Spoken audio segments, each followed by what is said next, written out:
Hello everyone, welcome to day 2 of my DevOps channel.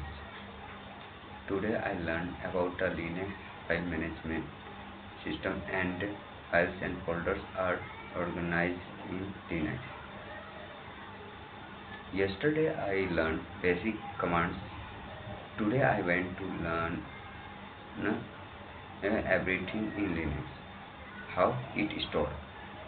I discovered that Linux has tree-like structure. Everything starts from the root directories.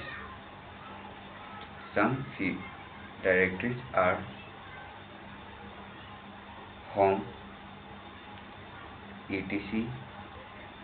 variable which store logs and variable data.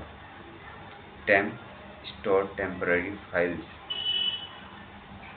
At first all these folders are looking confusing, but when I explore them using the ls and cd command, I start understand their purpose. I feel curious because Linux is like new city. Every folder its own job. I more explore, the more confident I become. I do not be afraid to explore. Every folder teaches something new. Thank you for watching video.